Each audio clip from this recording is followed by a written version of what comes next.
don't know how many, and we're live. We're live. We're live. We're live. We're live. We're live. Yay! Woo. Blessings, blessings, blessings, blessings to everyone. On Good this Earth afternoon. Day, yes, What? it's Earth Earth Day. Day. I didn't even think about that when I rescheduled for today. But you know what? This is perfect because I think everything we're talking about it's all from the earth, the crystals, the herbs. Yeah, Us. so this is good. And that's where we're going to, back to the earth. So, yes, it's all about the earth Exactly. today. Yes, blessings on your Earth Day. Please, guys, if you stop for a moment and give her some love, hug a tree, put your feet on the ground, say thank you, be grateful, give her a kiss, show her your love in some shout form. Whatever you do, just take one moment. Just like with a mudra takes literally 30 seconds to bring yourself back into balance. Give that same energy to the earth today. Show her some love. Go, thank you for all the blessings you give us. So, yes, yes. And it's amazing that mudra that we've been doing. The minute I do it, it makes me want to just take a deep breath. It's so Right? easy, you know. It is. So for those of you who are watching and you're trying to figure out, well, what did Veda just do? It's a mudra, and you put your hands together. Bring your index fingers. Let me see if I can show. Your index fingers down. Your thumbs meet right here. So that's the one that we're doing. And it's When you called do that, just think consciousness. It's called consciousness. consciousness. So it's connecting back to your breath and back to conscious. And it takes literally 15 seconds to refocus your conscious mind. So, say you're having a crazy day and things are all over. You need to refocus yourself and come back to conscious. You need to make a decision, refocus, and this is it. So, go ahead. Let's go right here. Go ahead, Gina. Tell them.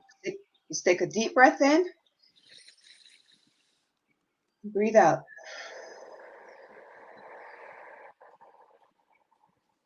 And this forces you to be present. If this doesn't force you to be present, you got a lot going on. Seriously. So, and if you do have a lot going on, just whenever you find that you're getting kind of frazzled, just think about this mudra. Put your hands together. Bring those. Let's see if I can show it here. That's And just it. take a deep breath. Mm-hmm. And then there's Just another breathe. one. We'll show you one more. And this one is even easier because I know a lot of times you're in front of somebody, you can, and you need calm. So you guess what, guys? There is a mudra for calm, and it's seriously easy. It's the okay sign. So literally, okay, upside down. There you go. And there is calm. Bring it towards your heart, hold it in, and take a deep breath.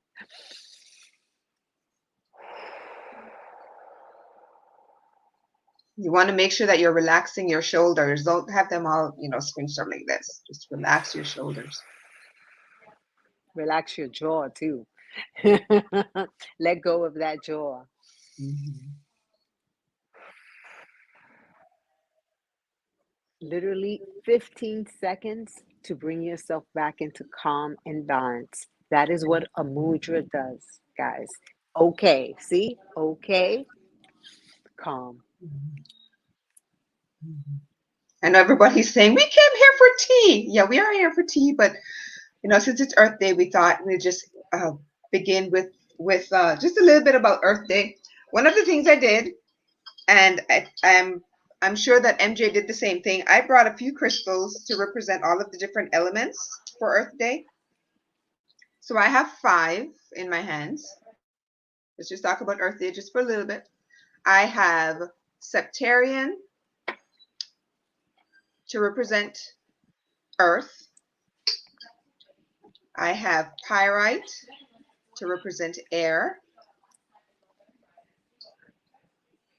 Earth, air, fire. I have carnelian there's a carnelian heart to represent fire. And I have blue apatite to represent water. And I actually have a piece of aquamarine, which would have been perfect, but it's actually on my my water element grid, and it's glued on, so I didn't want to, rip it off. And I have clear quartz to represent ether or God, source. Right. So those are the five elements. Those are the 5 crystals that I chose, and I have them here sitting in. This is a gorgeous lotus. It's a candle holder, but I use it for lots of different things. And then the crystals are inside. I have my hand over it so they don't fall out. So those are the ones that I brought for Earth Day. And then yesterday, if you follow me on Instagram, you'd have seen that I did a tree pose. There was a challenge going around to do a tree pose and actually to pay $1 to have a tree planted. So there's that challenge that's going on. If most of you know that I'm like this big tree lover, tree hugger person, so that's comes as no surprise, right? Yeah. Okay, so shall we jump into the tea? Wait, I'd like to let me do my Earth Day grid, Yes, so yes, that way yes. we could start with that. So for my grid, I'm going to talk to you about chumpy stones. Now, chumpy stones are hand carved by shamans in the Drain village near Cusco. Each point represents a sacred mountain of the valley of Cusco and is connected with them. These stones carry energy. The 3 rings around each apru represents the 3 worlds of existence: upper, middle, and lower. The features in the stones are hummingbird, cocoa leaf, sun, condor, moon, serpent, and Andrea Puma, and the mighty hand. These features were considered sacred items during the Inca culture. The condor of god of peace, the serpent as the god of fertility, the cocoa leaf was considered medicinal plant, and the sun and the moon represented union and family. Chumpy stones have been used in ceremonies for centuries. The stones hold the key to cosmology of Incan culture and have the power to generate a web of connection with the elements of creation: earth, wind, fire, air, and pure spirit are connected all within these stones. So I'm going to make you dizzy for a second because this app doesn't let me flip my camera. So give me a second. I want to show you this. Look how cool this is. Ah! What happened? Okay, ready? Ready. So these are chumpy stones, and they are with elements. Here are them. They're with the animals. What better way to celebrate Earth Day with all the elements of the earth and the animals of the earth? So that's my little grid, guys. My little chumpy stones and bear, elephants, and jaguar energy. Nice. That's beautiful. That's crystal grids, guys. And what crystals are from the earth. All elements Exactly. of earth today. So yay! All right, let's get to. All right, let's talk about citrine. If those of you who were not here for the last 2, I created a set of teas based on certain crystals. So you'll hear that the name of the tea is actually the name of the crystal that inspired it. And this one is inspired by citrine, and this is a piece of citrine that you're seeing here. I'm hoping that it comes across well. It's a very golden color. So this one is citrine. Last week we talked about carnelian, and then prior to that it was garnet. Now each of the teas also have the color of the particular stone that it got its name from.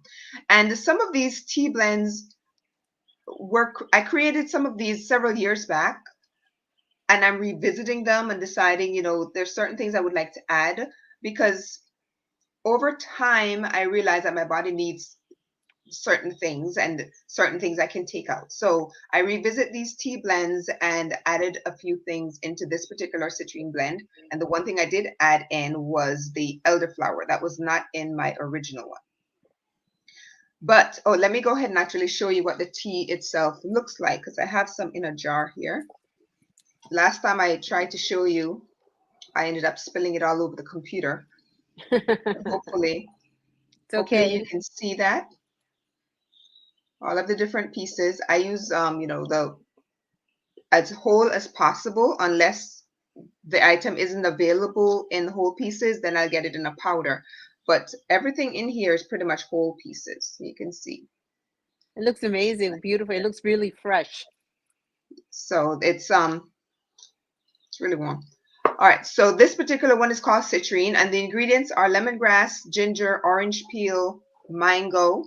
Yes, mango is actually in there, so you won't need to add sugar to this because mango is a natural sweetener, but has so many other benefits. Turmeric is in here, elderflower, marshmallow root, and white tea. And when we get to white tea, I'll explain everything about that, why it's called white tea. So that is citrine, lemongrass, ginger, orange peel, mango, turmeric, elderflower, marshmallow root, and white tea. And this particular tea blend resonates with the solar plexus chakra, because I also mentioned that it's the crystal. The tea blend is named after a particular crystal, but they're also created to resonate with a particular chakra as well. So this one is for the solar plexus chakra, and we're going to talk a little bit about the solar plexus chakra, what happens when it's all working properly, and what symptoms you get whenever it's not working so well. And the solar plexus chakra is associated with the gut, the digestive system. It is that, if you picture a yellow ball kind of spinning just above, maybe 2 inches above your belly button, that would be the area of where the solar plexus chakra is located. Correct, MJ? Yes. So that would be, and that is pretty much where your stomach is, your small intestines, all of that. So if you have any kind of gut issues, chances are your solar plexus is out of balance. We're going to Right. talk a That's little the bit more about liver, the pancreas, the that. stomach, the large intestines, the glands, the lungs. So you got to think. So when it comes to spirituality, what is it you're not trying? What are you not trying to accept? What are you not digesting in your life? That is what the solar plex. You stuff all that, what you're not willing to accept. You swallow it, and it goes to your solar plex. And that's what you're trying to clear out today, is that energy that you don't want to accept. If you have stomach issues, it is because there's something in your life you don't want to look at, you don't want to accept. Mhm. So you swallowed it, and it stays right in that solar plex. That's where we're going to work on today. Exactly. And one of the things I've been thinking about, which also helped in my healing journey, is I believe that if you have any kind of autoimmune conditions, that chances are your solar plexus is completely out of balance, because that is where autoimmune conditions is, it is said, is basically where your body is trying to attack itself. But the It's at majority of war your with immune itself. system, but your immune system, majority of your immune system resides in the gut, right? So I would venture to say that chances are a majority of people with autoimmune conditions are having these kind of spiritual issues related to digestion, as well as physical issues related to digestion. It's all, and chances are you have a lot of emotional issues happening as well, because when your gut is messed up or imbalanced, you also have an imbalance up here, because the two of them are connected. You Yeah, cannot be, absolutely. you can't be like emotionally and mentally okay when you have gut issues going on, and vice versa. So Right. there is a connection between the gut and the brain. And I tend to, and many other naturopathic doctors out there say that there are two brains. There's one that you have in your head, and then the other brain is located in your gut.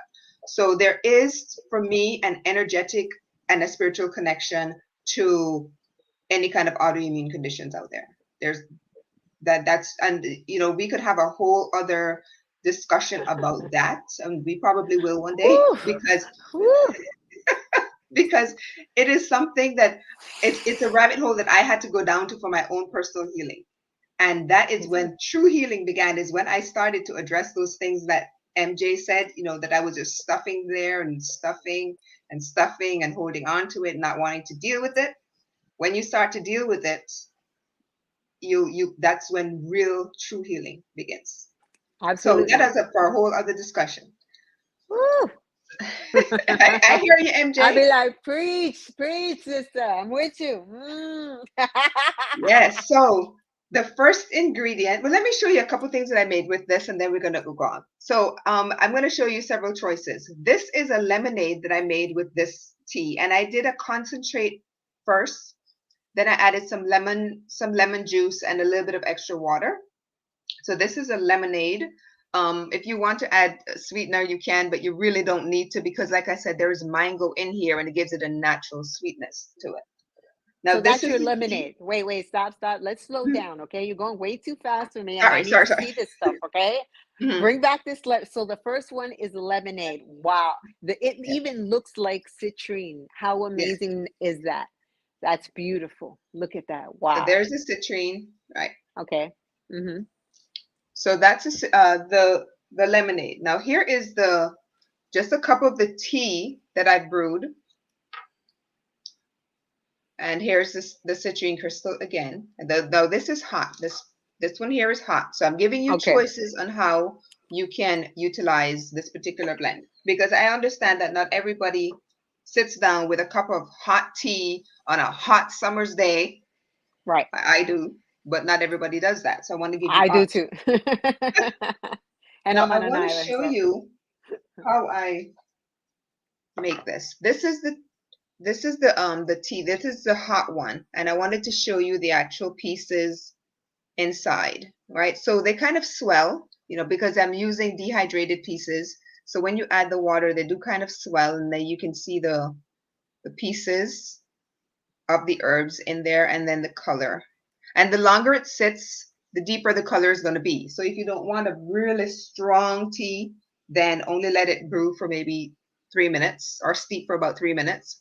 I like a strong tea, so I sometimes put double the amount that you should put into a cup, because I like strong teas. So here is some after I took it out.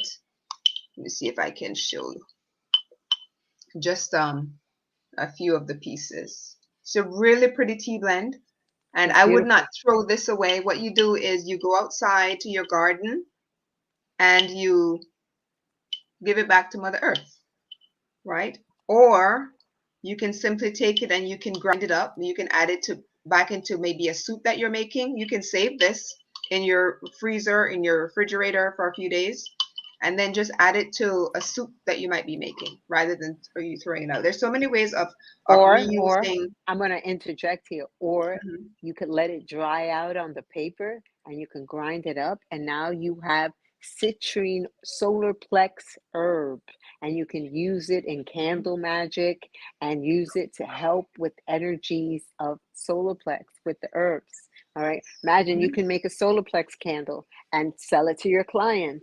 All right, with all those beautiful herbs. There we go. I didn't even know she had a candle. The candle came out of nowhere. I know it surely did, huh? So exactly what she's saying. You dry it, you can grind it up, and And you make a or you candle. don't even have to grind it up if you don't want to. Just simply sprinkle a little bit of it on top of your candle. Add a piece of citrine, a smaller piece of citrine on top of your candle, and boom. Magic in a Yeah. bottle. There you go, right there, guys. You see, and it's a tea. See, multi-purpose, and it's all healing. It's Mhm. all healing. Mhm. Exactly. Yeah. One of the things, because this just popped into my head, one of the things that I think a lot of people don't realize, you don't actually have to, if you want some energy from flowers. Let's just say, for instance, I know that I have a lot of wildflowers out here. I don't have to go and pick them, and some of them are actually edible, so I don't have to go and I don't have to pick them to get the benefit. I can just go and lie down in the middle of this patch of flowers, and you still get the energy from the flowers. You don't actually have to pick them. And that's one of the things I wanted to share with you. If you live in an area where there are flowers, lots of wildflowers around, you don't have to pick them to take them into your home. You can just go and sit beside them. You can run your fingers through them. You can lay on the ground and you're still getting the energetic benefits of it. Now, you want to drink the tea? Yes, you have to make the tea and add hot water. But I just wanted to share that with you. That was one of the things that was a few days ago. I discovered this new wildflower in my backyard, and I'd never seen it before. So I did some research and found out it's actually related to another plant that I'm familiar with. But instead of picking it, I just left it there and I just sat beside it. I just sat with it for a few minutes because it was really hot outside I and I love didn't want to be there too long. Otherwise, I would have been there for a that. while. And it is so pretty. This flower is just so pretty. It's a nice, pretty pink. I'm going to take a picture of it and share on my Instagram account. Actually, I did a video, a very quick video that is on my YouTube channel, so you can go and you can see. It's like 4 minutes long where I talked about it and everything I learned. But yes, you can also take the same tea. You can put a little bit into just find a little dish and just have it inside of your room or next to your desk or wherever. You still get the energetics from it because just having it in your presence. And if you want, here's another thing. Take your finger and stick into the little bowl where you have a little bit of this. One of the things that and correct me if I'm wrong, MJ, when you mentioned about drying it out, the thing that popped into my head was making incense. Once you've As well. finished Once you've finished making your tea, you can allow it to dry out and then use the rest of it and make some incense.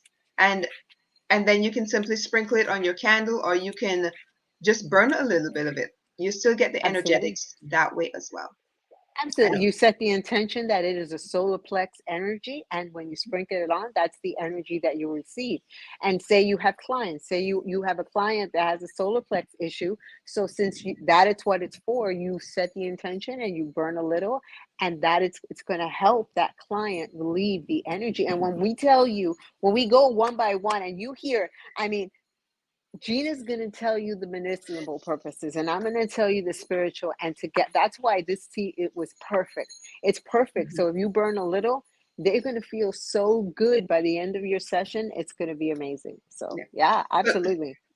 so let's dive into the actual ingredients and the benefits. We're going to go pretty quickly on this. Lemongrass is the first one. Now, if you're from the Caribbean, like I am, we don't call this lemongrass. We call this fevergrass. So if you're hearing me say lemongrass, I'm like, what? It is fevergrass in Jamaica, the Cayman Islands, and the rest of the Caribbean. Over here in America, it is lemongrass. It's the same thing, okay? So Mm-hmm. when I Pasta was de younger, fiebre. my grandmother would, whenever I had a fever or any kind of illness, runny nose or whatever, I remember her going outside, cutting some fever grass, boiling it, and then making some tea and saying, "Here, drink it." Fever was gone as quick as that, right? So this is something that is pretty much in everyone's yard. I have a piece in a pot growing right now, but there's another home that I had in about 2 hours from here, and my entire yard was I had a whole, I don't want to say fence, but that's pretty much what you can call it. And I would chop down and just give away. I had so much fever grass Wow. in the yard, and I use it all the time, because this was something that I was so. Even my kids, I would make fever grass lemonade. I was making lemonade out of everything, but fever grass lemonade, my kids loved it. It has that lemony flavor. I don't know if you've never tried lemongrass. Get some lemongrass, boil the tea, then add some lemon juice to it, whatever sweetener. I usually add honey. It is so good, so good, so good. All right. So benefits of lemongrass. It relieves anxiety, and it's actually one of the ingredients in my chilled up out tea. You can fill in the blank. Um, because it's very good for anxiety and also helps to prevent infections. Very, very good for that.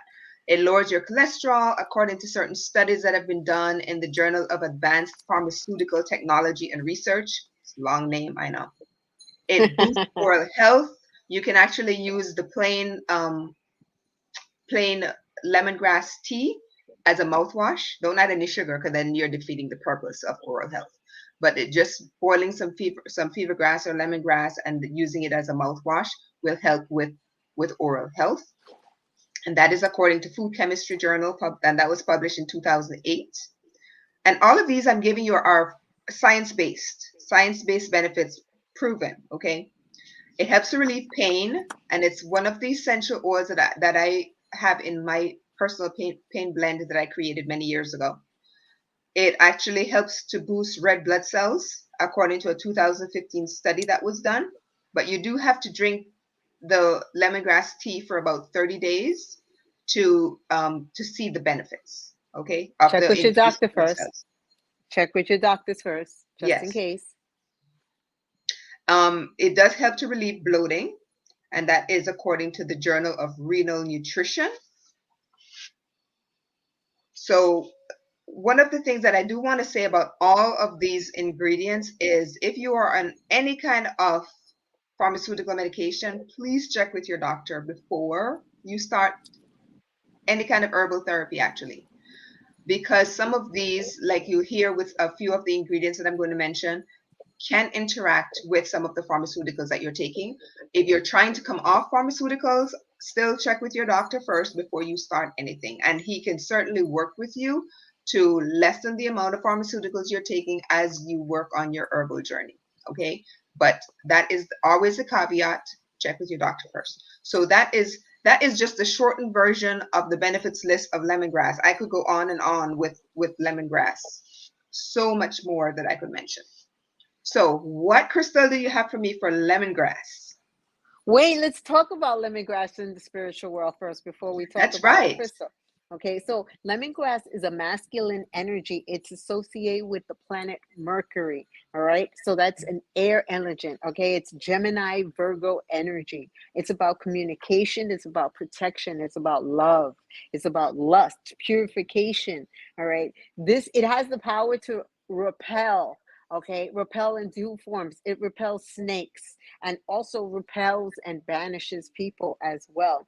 It helps with your psychic abilities when you smell it. It's the fragrances. It's folklore says it attracts the fairies. You know, so if you have some in the background, put a little bell by your lemongrass and call in the fairies to it. All right. Now, it aids in communication and openness. Okay, back in the day, I found this is a fun fact. Back in the day, they used to use it as a perfume oil to cover up the odor in the 17th century. Because apparently people didn't bathe for days and weeks. It's disgusting. Oh my God. Yes, And they used to, and the royalty would get the lemongrass and put it under their dresses and pants and their arms and stuff, so that the lemongrass would smell like stink ass lemongrass. Yes. Ew. Yes. Can I you have imagine read that. I have read that. Yes. Okay. So I found that, and then it's a natural insect repellent. So if you have lemongrass, it helps with bugs, to keep bugs away and insects. So it's actually a Yeah. real beautiful plant to have in the area where you have barbecues and picnics. So that's what I had for that. Now, I only got for all these teas, I'm only going to work with solar plex crystals, because that's where we are with this. So I only picked one solar plex crystal for the whole thing, because it's all related to the one. I have one, so I'm going to wait to the end for that one. So let's go to the next herb. Okay, so the next ingredient is mango. Let me mark off here. So we have mango, and mango, is not an herb, it's a fruit, right? But during the summertime, I mean, this is mango season that's coming up, right? And it's like that one prevalent fruit that I remember getting buckets and buckets up and going and sitting beside the sea and just eating all summer.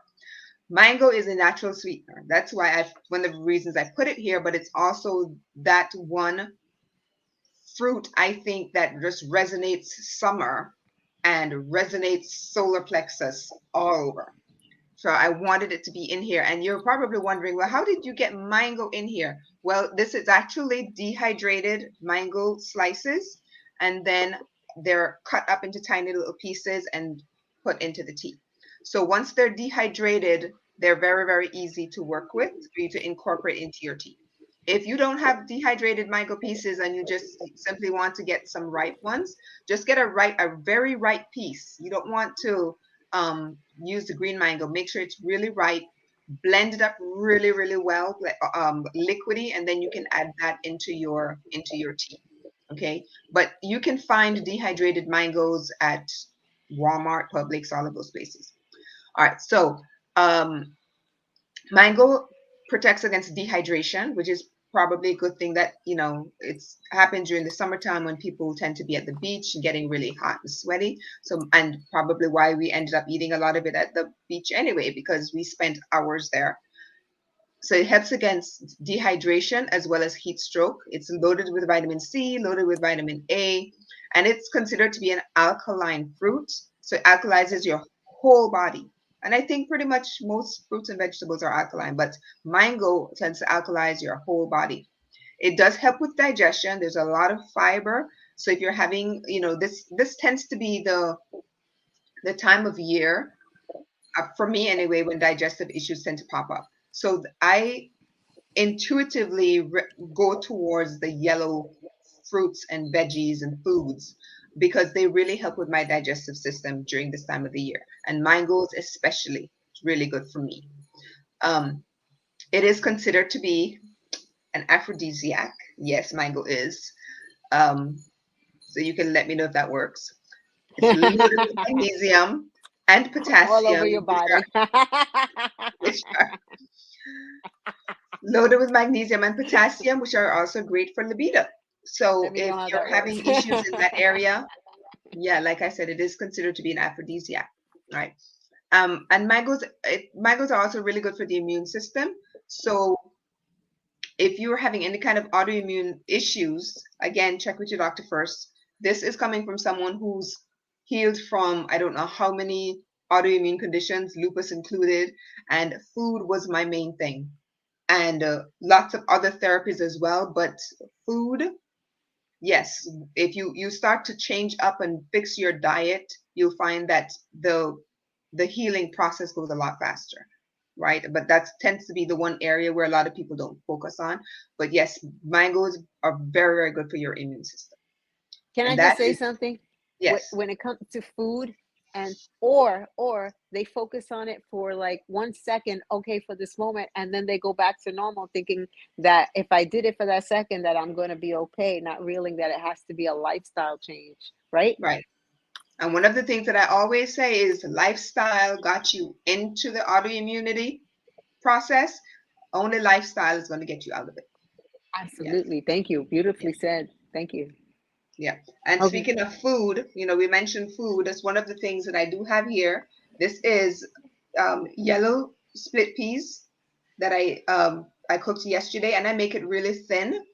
And I can always tell when I need it because I intuitively know what my body needs. It's just because Mhm. I've, over the years of of of healing, I just know what my body needs at a particular time.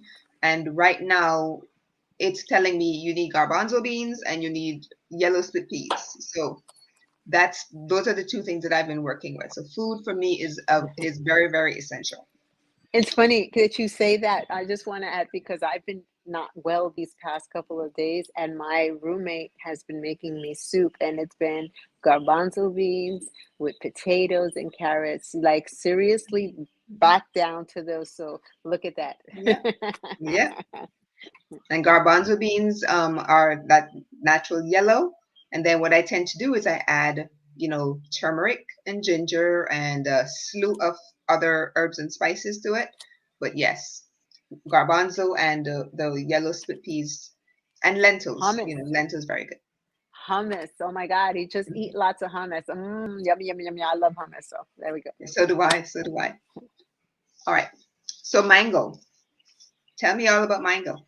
Okay, so Mango is prosperity and happiness. Okay. Mango is more than 400,000 years old.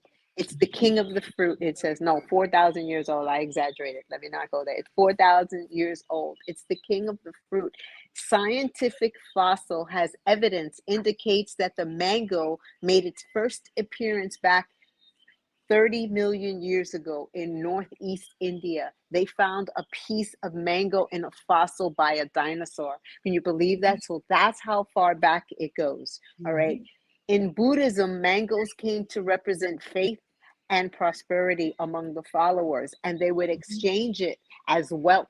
That was currency in the day. Okay. And if the mangoes are hung on the front door, it's because you're calling in prosperity and good luck.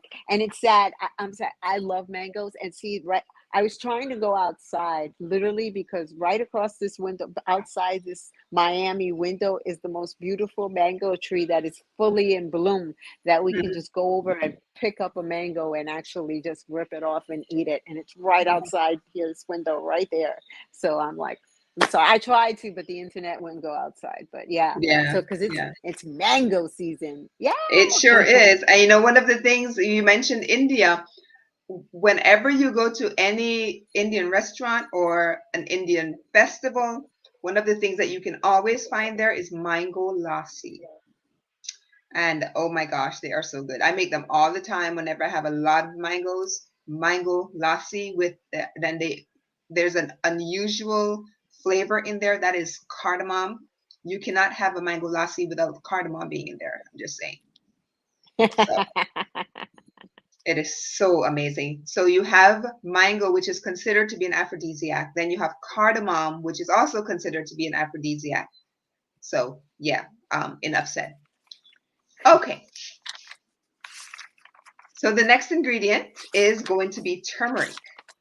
And if you've never heard of turmeric, Excuse me. Lassi. Thank you. Yes. Well, turmeric. There's so much we could literally spend several hours talking about turmeric, but I'm going to again put Oh it my in a God. nutshell. Yes. It's really good for digestion. It is the most powerful anti-inflammatory, in my opinion. One of the first things I started on when I was first diagnosed with lupus was a blend of frankincense, turmeric, and ginger. And then later on, I added in some cayenne pepper. But frankincense, turmeric, and ginger is the most powerful anti-inflammatory blend, in my opinion. So turmeric, there's been so many studies done on this. If you've never heard of turmeric, I don't know where you have been, to be honest, because it is all over the internet now.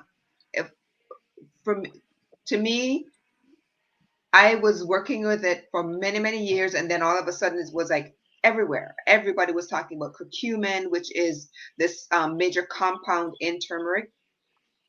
And anytime someone mentions to me that they've been diagnosed with lupus or some kind of autoimmune condition and what can they eat or work with on a daily basis, I always say turmeric. Make turmeric tea, make turmeric milk, grind it up and make a powder, and however you can work with it, put it into your food. Because I mentioned that I do have it it's in my soup here. It's in the garbanzo bean soup that I make. I try to add it into so many different things. But turmeric is like the anti-inflammatory um, herb, spice, whatever you want to call it, right? It improves liver function. It's a natural antiseptic. There's studies that are being done around its benefits for Alzheimer's right now. It's a natural painkiller, which I just mentioned, natural anti-inflammatory agent. It can also help with weight management. So if you're, and that's the thing, a lot of this was something I noticed earlier as I was going through all of the different benefits. These particular herbs and spices at this time of the year, with summer coming up, all have some kind of weight management um, component to it. And it makes you wonder, when they were being created, did they know that, during the summertime we all like to be in our swimsuits, and these were created at the perfect time for us to start drinking, assist with weight management. We are where we need to be when we are putting on that sexy little swimsuit for summer. It's just something I thought about. That majority of these herbs that resonate with the solar plexus have a lot of the weight management capabilities in there. So something that So made me go, as you said that, what I got was what just appeared in me, because I see they show me movies. In mm-hmm, caveman, we're going back in the caveman time. In the caveman time, in the winter, they would put on weight because it was harder to get food. Even mm-hmm, the cavemans would put on more weight. In the summertime, the weight would come off because now they were running after the animals and there was more yeah, food to eat. So and they were getting more exercise. So they would hunker down in the wintertown in the caves because it was really cold at times and they couldn't get out. So remember, they enlarged, and in the summertime, because they were free to go out and roam, they lose the weight. So the mm-hmm, teas help them to reduce. And we're in that time frame where now we're mm-hmm, coming out of our caves because spring is here. We're out. yeah, We're getting, and literally, because now even with COVID and everything, that's craziness, people are out. Everyone is like, peace out. I'm going to the beach. I'm going here. I mean, I'm on the island and the island is vibing. I mean, it's spring break and it's like, right now. So imagine, yeah, yeah. yeah. So yeah. All right, so let me just a couple other benefits. Weight management. It's a natural antidepressant. It can also help to treat psoriasis and things like rosacea. It helps with acne as well as acne prevention.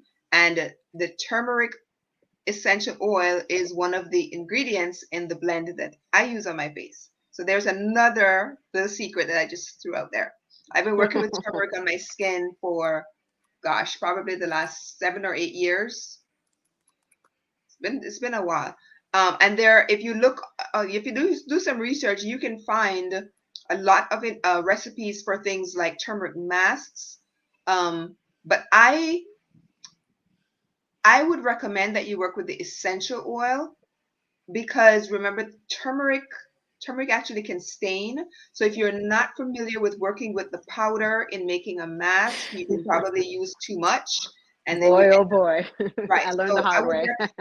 I would highly recommend working with the essential oil Mm. rather than trying to make a paste out of the actual turmeric root itself or the rhizome and putting that on your skin. Or test it out on another part of your body first before you go and apply the whole thing to your face because it does stain. And when you're drinking this tea or you're working on your countertops, be very careful because it can stain your countertops as well. All right, Yep. just uh, um just throwing And that out remember, there. it's back in the day, turmeric was used as a dye. In India, it was used Yes, as a dye. That's how the royalty and all that, they would use it as a dye. So imagine that's why it's so strong. So yes, you gotta be very yes, careful with it. If it falls on something, guess what? You yeah. need to change the color. You just dyed it. Make it tie dye or something. Exactly. And I have some thoughts on, and this is like a whole other discussion here on, the three gifts that were given to baby Jesus: gold, frankincense, and myrrh. I venture to say that instead of actual gold, I think it was turmeric. And because back in those days it was referred to as the golden spice and was actually worth more than gold. What was, baby Jesus going to do with gold? Or actually, what was even his mom and dad going to do with gold? They used it, to me, I believe that makes more sense that it was turmeric because they could have used it to trade as they traveled Oh my God, because it that's was worth so. so. And like I said, this is like a whole this I was sitting down one day and all of these thoughts started going through me and it was like, oh my gosh, that makes so much sense. But like I said, that's a whole other discussion. Because I'm sure that there are a lot of people that are going to say to me, no, no, Eh, no. I mean, It, but it's a good theory. Like, wow, imagine mhm, if it was in they thought it looked like gold and it kind of was rocky like gold, mhm, but it was turmeric. And and you were right. Turmeric was called the gold spice back then. So, and it was mhm. everything. It was more valuable than gold back then. So, Yes, exactly. It especially in was. that part of the world. spices were more valuable. So I kind of have to concur with you. Wow, you just taught me something. Yes, Ah! this is something I've been processing for about the last 3 or 4 years, and Oh. I'm like I have to do a lot more research because historically I want to get it right, but it's been on my mind. So why would they have given baby Jesus a, pieces of a metal? Because that wasn't even worth anything back then compared to what the golden spice was, right? Which is turmeric. But let's, like I said, we digress, and we can. That's a discussion after lots more Wait, research. can I And just say one more thing? Can I just say yes, one more thing to add on to your theory?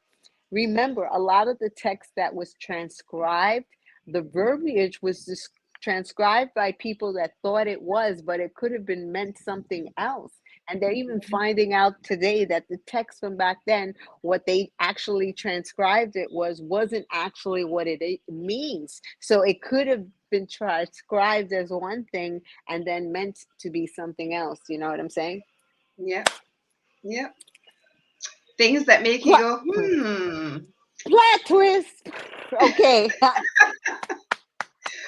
All right, you never know what's going to happen here on Tea Talk. Okay, so it does help with acne prevention as well as treating acne. Boost your immunity, as well as studies are being done on how it can also improve brain function. So there are a lot of capabilities as far as things like Alzheimer's and Parkinson's and those type of things. A lot of studies are being done for those illnesses. And that is the shortened version of the benefits of turmeric. All right. So this is what I got for you. So this is the sun. It's a masculine energy. It is associated with the sun, of course, because of the energy that's Leo, fire. Okay. It's associated with purification, spiritual connection, fertility, and prosperity. All right.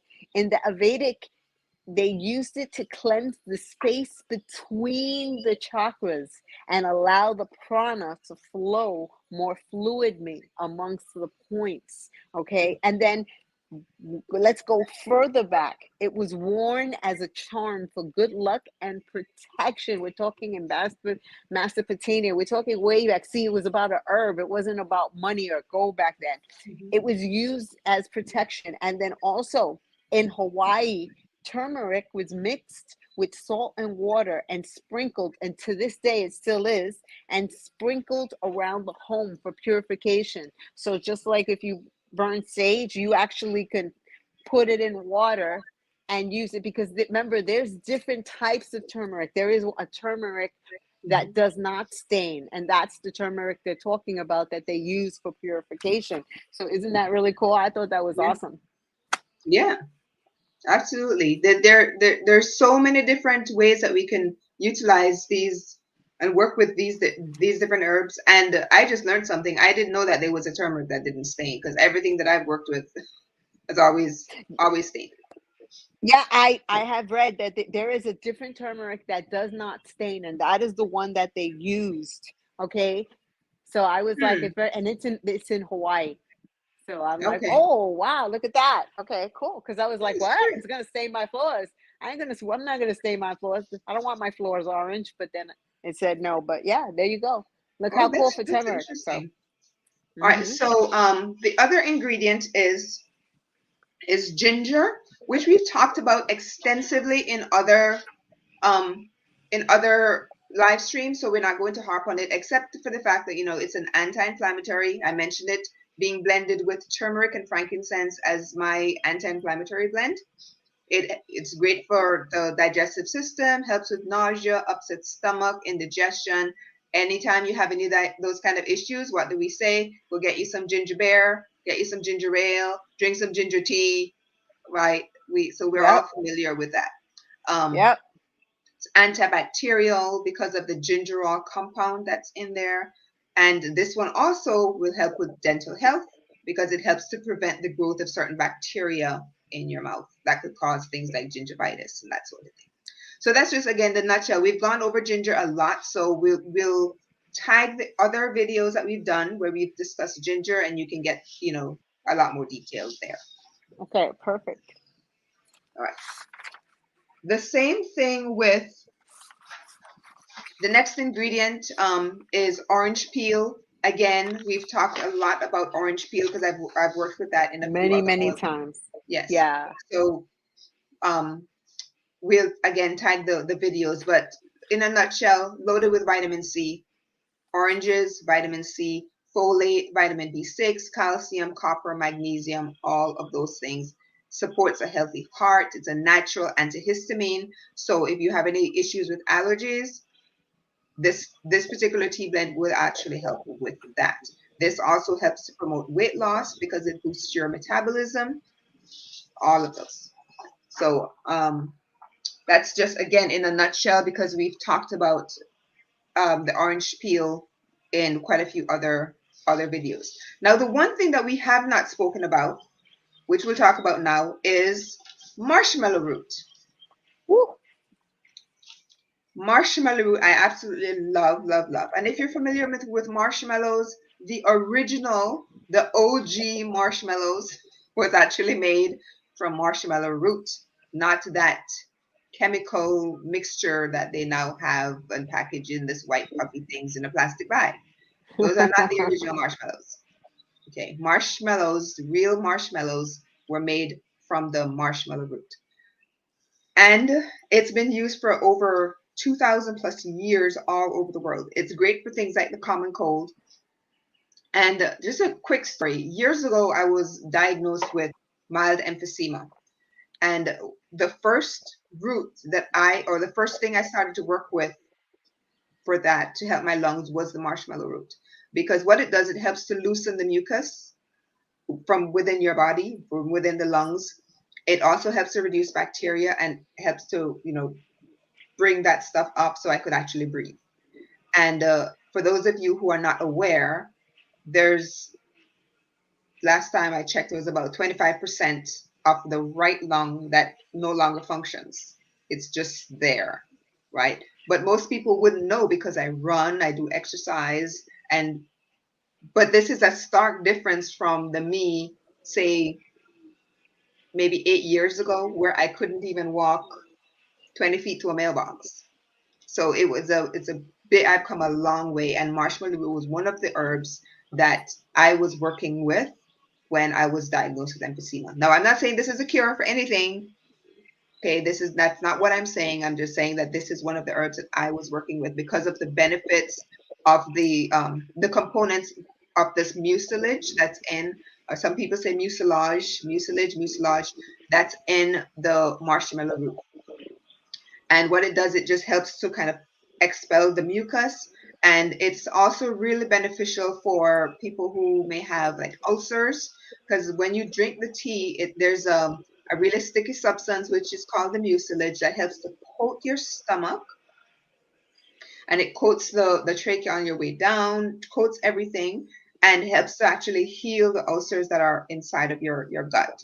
The only thing is, and here's a big caveat, is that if you're about to have surgery, this is one herb that I recommend that you stop at least 2 weeks prior to, because of that mucilage that it creates, that sticky substance that it creates and lines your stomach with.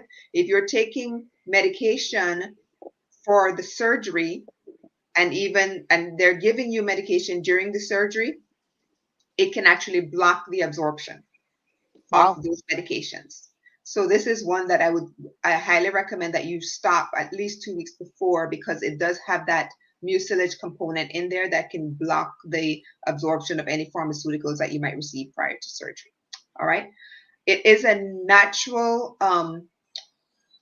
it provides natural hydration, and it also,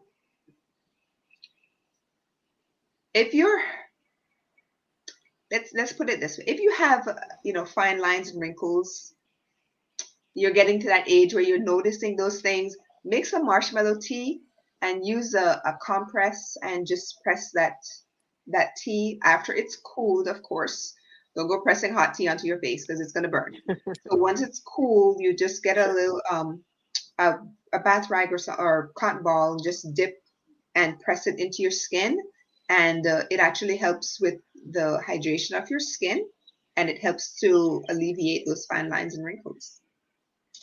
And if you do it a little warmer, as warm as you can take, not burning your skin, it Mhm. actually is beneficial for the skin. Your skin is going to love you for it. So if you can Yeah, do it, with a rag over it and just lay there for a couple of minutes, guys. Give yourself yeah, some self-care. Your yeah. skin is going to love that. Yeah, you don't have to go out and buy these expensive creams for your skin. You just get yourself some marshmallow root and make some tea and just enjoy. And how that's going to cost you maybe a few cents, couple bucks the most. All right, so that is, let me go on to the next page. It increases the good cholesterol. Still talking about the marshmallow root here. And if you have issues with blood clots, the marshmallow root actually helps to prevent blood clots from forming. It prevents the clumping of platelets and actually helps to prevent the blood from clotting. So if you, and I know someone who is taking medication right now for I don't remember the name of the condition, but it's basically their body just automatically makes blood clots over and over and over. And if you have that concern, then discuss it with your doctor and see if this might not be an option that you can incorporate some of this, as long as it doesn't interfere with the pharmaceuticals that you're on. It does help with digestion. The marshmallow root. It is a natural pain relief herb because it has natural salicylic acid. Where else do you find salicylic acid? There's a certain pharmaceutical called aspirin. This is the salicylic acid is naturally found in marshmallow root. So if you're experiencing any kind of pain, you can simply drink some marshmallow root tea and it helps with that. This is another thing that we might find really interesting, especially this time of the year with the sun coming, making its grand re-entrance and with summer coming up.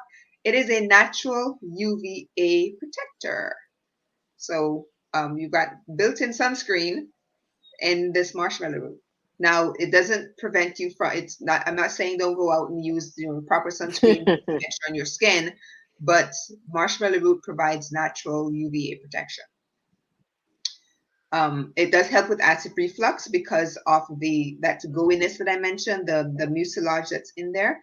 So if you have acid reflux issues, then what the mucilage does is it coats your stomach and further up as well, and helps to kind of soothe the mucous membranes. If you use it regularly, it does help with liver health. It also helps to remove heavy metals. So if you tend to eat a lot of canned foods, or you have maybe fillings in your mouth, then incorporating the marshmallow root tea on a regular basis can actually help to remove those heavy metals from your body. Drinking it regularly. It is also a natural alternative to water pills. So if you find that you retain a lot of water, especially that time of the month, for women especially, when you drink the marshmallow root tea during that time, it helps to kind of expel that excess water that your body might hold on to. Okay. And because it does that, it's going to make you pee a lot. So make sure that you're not drinking a lot of this and then you're going somewhere where you don't have access to a restroom, because it is going to make you pee quite a bit. It does help to normalize blood sugar. So if you are on diabetes medication, this is definitely one that you want to check with your doctor first, because then what happens is your blood sugar could drop too low and then you got a whole other issue. So definitely check with your doctor before incorporating marshmallow root. I mentioned about the surgery. Prior to surgery, you want to stop it at least 2 weeks. However, after the surgery, drinking some marshmallow tea can actually help you to heal faster. So drinking it after surgery, using it topically, not internally, because I mentioned that it could help to block the absorption of the pharmaceutical meds that you might need after surgery. So you want to utilize the marshmallow root tea in a topical manner. So that's either, laying in a tub with the marshmallow tea, and that would be, you'll be making a lot of marshmallow tea, but you really only need a little bit inside of the tub, so you can soak in it, and you can also take it, dip a bath rag into the tea, and then just place it all over your body and incorporate and take it in, because remember, your skin is a huge sponge, so whatever you put on your skin is going to go inside. Absolutely. Right. And oh, this one I thought was really, really interesting. If you're a breastfeeding mom, it does help with preventing engorgement. And this is where it's kind of a paradox, because although it helps to prevent the engorgement, it also helps to promote milk production. So you're making a lot more milk, but it also helps to relieve the engorgement as well. But again, do your own research on this, because I could not possibly go into all of the details and all of the benefits of these particular herbs that we're talking about. So make sure that you do your own research on this and always consult with your doctor. So that is marshmallow root. Okay. So for me, this is in the spiritual world, I found this root to be very interesting. So this is associated with the planet Venus and the moon. It's a Cancer Libra energy. So this is sexuality, love, healing, fertility, self-understanding. All right, this is attraction and spells. So way back in the day, we're talking Caesar time and all those time frames, they would use, remember, because it has that film in it, when you soak it, they would use it as a lubricant in their sex magic. So that's what they use. I couldn't believe it when I read that. I was like, are you serious? Now they would take it and you can burn it, and it clears your space. It said that you put it in a jar and you put it on your altar with some water. It calls in good spirits to help you aid in anything or any spiritual you need. All right. You honor the dead by planting marshmallow root by their grave. You honor the dead. That's how they feel honored. Okay. It says that just like it banishes, this root banishes pain in your body, it also banishes evil spirits. So if you have a bad spirit that's in your home, you need to burn some marshmallow root, and bye bye, baby, it's gone. Okay. And then it says, this is a cool fact. It said seeds of marshmallow root were placed under the eyes in the Celtic culture to prevent evil spirits from attaching and hitching a ride to heaven. Interesting. Huh. I found that right. I was like, oh my God, that's so interesting. So it's a very, very good root. That is interesting. Yeah, I like marshmallow root. A lot of people don't really. Some people that I've spoken to don't care for it because of that, mucilage that does come from it. But I like it. So the next one, actually, yeah, just two more. Elderflower. Now we've talked about elderberries before. Elderflower is the flower that comes out before the elderberries actually form. So these are the elderflowers, or the flowers of the elder tree. And these again have the same, or similar benefits to the elderberry. All right. During the last couple of years, elderberry became very popular because it was known to actually alleviate things like the cold and the flu and this other thing that's going around, right? So elderflower is the same thing. It helps with runny noses, with colds, flu, upper respiratory infections. And prior to, one of the other ways that it's been used for hundreds, if not thousands of years, was actually as a flavoring, because it actually tastes really good. It's also used in perfumes to flavor to give that certain scent to perfumes. It is really good for people who may be experiencing blood sugar issues. So if you are taking diabetes medication, again, check with your doctor, because this can lower your blood sugar, or help to regulate your blood sugar. So if you're drinking elderflower and taking pharmaceuticals for diabetes, there could be problems. So again, make sure you check. It is an anti-inflammatory, just like a lot of the other herbs and spices that we mentioned. Um, Elderflower has also been proven to have effects on things like MRSA. And these studies were done over in Ireland. So it's antibacterial as well, antiviral, all of those things. It's also really good for lowering not the bad cholesterol, the bad cholesterol. And you can find a lot of different recipes utilizing elderflower. And just remembered, elderflower is actually one of the things that is used in every royal wedding cake. So the Queen had it. What was it? The last Prince Harry and his wife, Prince William and his wife, they all had elderflower in their wedding cakes. It's a tradition among the royal family to use elderflower. I didn't know that. Yeah. So there are recipes that have been found with elderflower that they date back to ancient Egypt, around 3,500 years ago, 3,500 BC. Let me put it correct. 3,500 BC. There are recipes that have been found with elderflower. Hippocrates has called it his medicine chest, just elderflower, because it does so much, just like the elderberry does.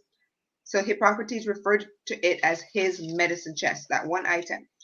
And there's another renowned British herbalist. Her name was Maud Grieve. She wrote in 1930 about elderflower and its uses as being, and this is a quote from that book, one of the best preventatives known against the advance of influenza and the ill effects of a chill. And a chill being you get the chills whenever you have fever and that sort of thing. So this has been around for a while, and just like the elderberry, the elderflower has so many benefits when it comes to, the cold, the flu, and just health in general. And that is it in a nutshell. Okay. So since she went that way with the realm, for me, I'm going to take you to a different realm. Elderflower is like your own personal fairy in a bottle. Elderflower is rooted in folklore and associated to fairies, okay, and the elements of fairyland, okay, distilled from ancient elder tree, the tree sacred to the druids. Elder is considered to be a plant of the fairyland. It is believed that the wood spirits and elves make their home in her roots. Connected with fairies, represents death and rebirth, helps open up your psychic gifts. It is claimed it's both spiritual and therapeutic protection that surrounds you when you work and eat and connect with elderberry. Isn't that cool? That is cool. I actually read a little bit of that when I was doing some research, and I thought, I did not know that. Because you see, when as an herbalist, that's pretty much all I study is just all of the medicinal benefits. Now that I've gone into the spiritual realm, then I said, oh my gosh, I never knew a lot of this stuff about all of these herbs and spices that I've been studying all these years. So it helps, Isn't it it's really fascinating? interesting to tie them. Yeah, it's really fascinating tying it all together. And that's So what we want you to know. This is the key here. And thank you, Gina, for mentioning. I'm going to segue into this. That's why we're here, to share these ingredients that we didn't even know. To say, hey, look at all the ingredients you have, and together they make a powerful blend. But separate, if you want to use them, look at all the ingredients in the spiritual world that you have with them. So don't be afraid to use your herbs. Let's get back into growing our herbs and connecting and knowing, there are beautiful blends out there, but we're talking about making your blends and putting it together, guys. And that's what this is about. That's why we let you know both parts, so you can decide where you want to go with this. Exactly. And why not do both? I mean, you drink your tea and you're getting the spiritual aspects of it as well as the medicinal. So the final ingredient is white tea. And you're probably wondering, white tea, Well, it comes from the same plant that, the green tea and the black tea comes from. It's just a matter of how it's processed. So the tea, it's the Camellia sinensis plant. That's where the white tea comes from. But it's called white tea because it's the leaves and the buds that are picked just before they are fully opened. And then there's like these white hairs that are on there. And that's where it gets the white tea from, or the whole idea of it being white tea, right? So comes from the same plant that green tea and the black tea come from. And in a nutshell, it again can reduce the risk of heart disease, can also help you to lose weight or manage your weight, helps with oral health. So this is a very powerful blend when it comes to just oral health in itself, as well as digestive health. Can also lower the risk of insulin resistance. So again, if you're on diabetes medication, check, check, check with your doctor before you start to incorporate white tea or any other teas, actually, because they all have this insulin resistance capability. There are a lot of compounds in white tea that also help to protect against osteoporosis. So, and these are scientifically proven. So, but again, I don't want you to ever take my word for it. Please go do your research. Do your own research on all of these ingredients that we've mentioned. And one final thing is it protects your skin, just like a lot of the other ingredients that we mentioned. So this particular tea blend has so many benefits from the inside as well as out. So if you drink this on a regular basis, just imagine how good you're going to feel. Because it's called, citrine. It's based on the solar plexus chakra, which is located pretty much in your immune system, your digestive system. And when your digestive system is not working properly, your entire body doesn't feel good, right? You feel But sluggish. exactly. And just when it is unblocked, like we like to say, when it is completely aligned and completely open, you have no issues and you just feel happy. You're glowing. That whole brain fog that a lot of people tend to experience, that's gone, right? So how about we talk a little bit about what happens when the solar plexus is blocked? What are the symptoms that people might experience? When your Talk a little. solar plexus is black, okay, that is that you feel your low self-esteem, you have control manipulation tendencies, you misuse your power, you get aggressive, you lack Mhm. clarity in your you lack ambition, you lack purpose. All right, you take stuff out on other people. You Mhm. reflect outward, you project outwards. It's not about you. So when you have it balanced, you have full self-esteem, you have pleasure, you have willpower, your personal responsibility is like overwhelming. You're like, I know who I am, I'm clear at what I have to do, and I go for it. I don't blame Exactly. others when stuff goes out of whack. All Mhm. right, so that's what the solar plex does. And I want to say, Gina showed you a soup that she made. I want to say at this point, we showed you crystals. You can take crystals, you can use herbs like oils like frankincense and sandalwood if you wanted to. But if all else fails and you're like, I don't want to do any of that, guys, I don't want to do burn anything, I don't want to do anything, I don't want to drink any tea. Okay, so how about you can eat some squash, you can eat some pumpkin, you can make corn, oats, sweet potato, lemon, yellow pears, lentil, golden apples, yellow and orange peppers, splint, rice. They are all solar plex chakra vegetables Mhm. and do the same thing. They give the energy that your solar plexus needs, guys, just to get balance and to regroup and to feel better. You don't feel sluggish. You'll feel more confident in yourself. You'll speak out and you'll know that I got this. That self-esteem is which is the worst when it hits you. Mhm. You'll regain your power. And that's what your solar plex is all about. So you got to add that energy. I mean, look at Gina. She's wearing the yellow, trying to bring it in. I have a little in my flowers to show out the passion to bring Yeah. out that fire in you. That's your solar plex. Yeah. And one of the things you mentioned was the oils. if you look at the ingredients, lemongrass, ginger, orange peel, mango, you can find essential oils for all of these, and you can make your Absolutely. own solar plexus essential oil blend in And look at addition that. to making your tea, in Yep. addition to the food, right? So so many ways that you can go with the ingredients that are listed here. So You can many make a different. scrub. You can sell a Yeah. scrub, a solar plex. Think about it. If you're a Reiki practitioner or you work with healing in any that sense, you can make Mhm, different. These are the things that you can gift to people and say, okay, this is what you need to help. If they don't know anything about Reiki or healing and they go in for a session, you can create these blends with the tea. Look at that, all the extra stuff you can do with it. It's mhm. such a good healing. Yeah. So MJ mentioned a lot of the emotional aspects when you are like when your solar plexus is completely working properly. If your solar plexus is blocked, here's some of the things that you're going to experience. And you have bloating issues, digestive issues, things like irritable bowel syndrome, leaky gut, which we know is associated a lot with autoimmune conditions, nausea, indigestion, fatigue, difficulty concentrating, restlessness, agitation, liver issues, gallstones. So you make the connection with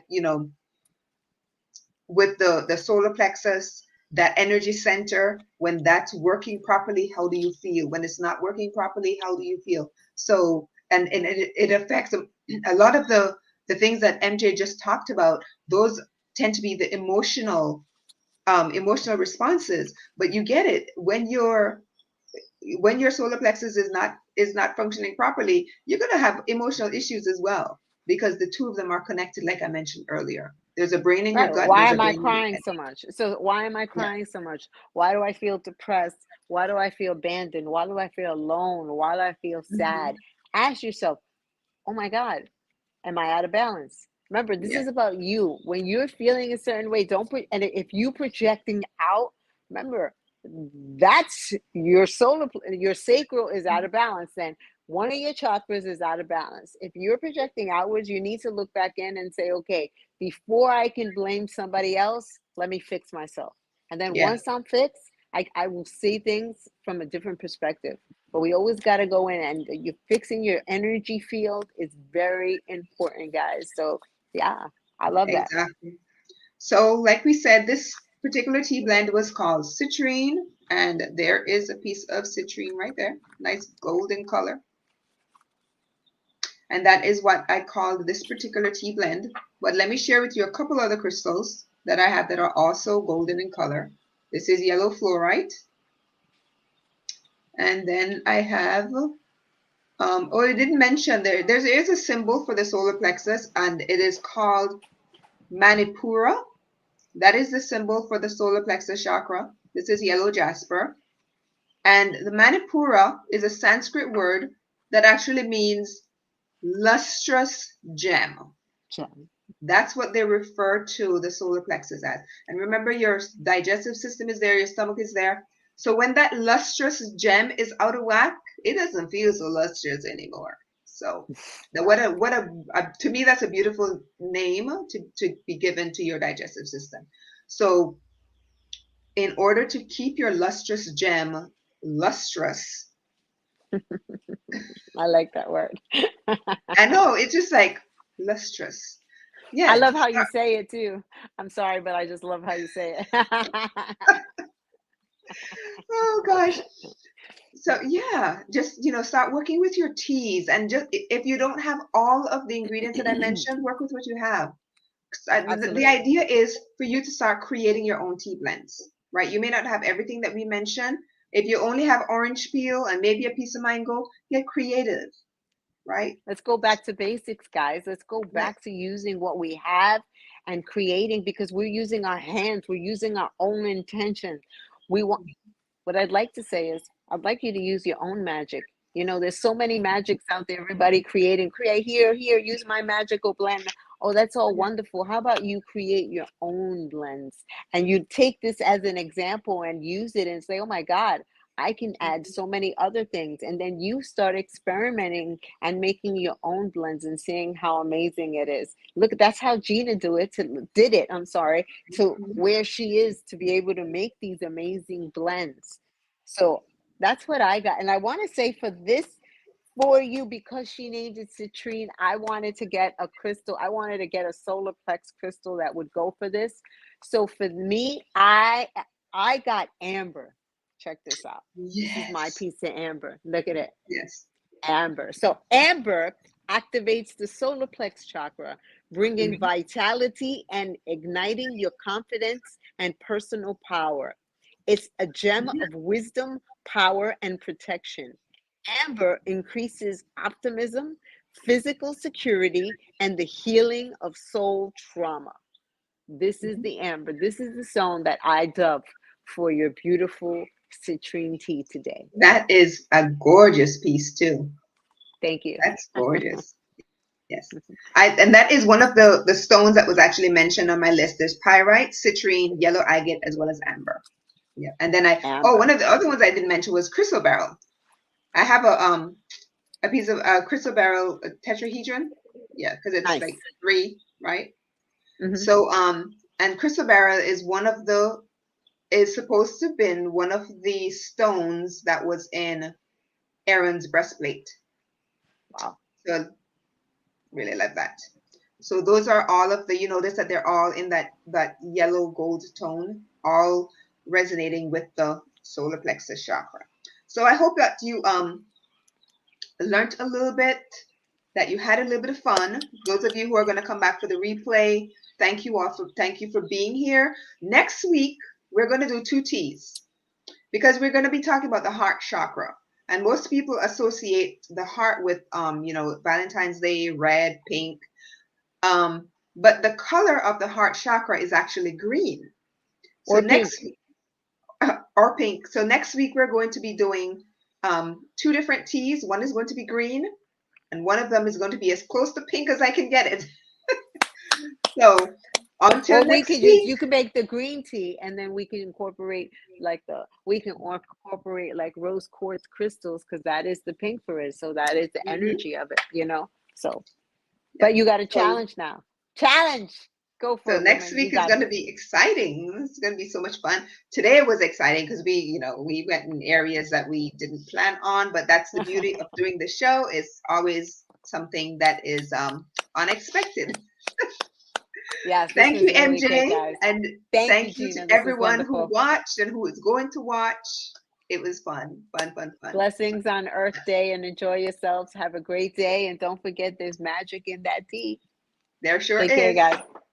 Bye-bye. Bye.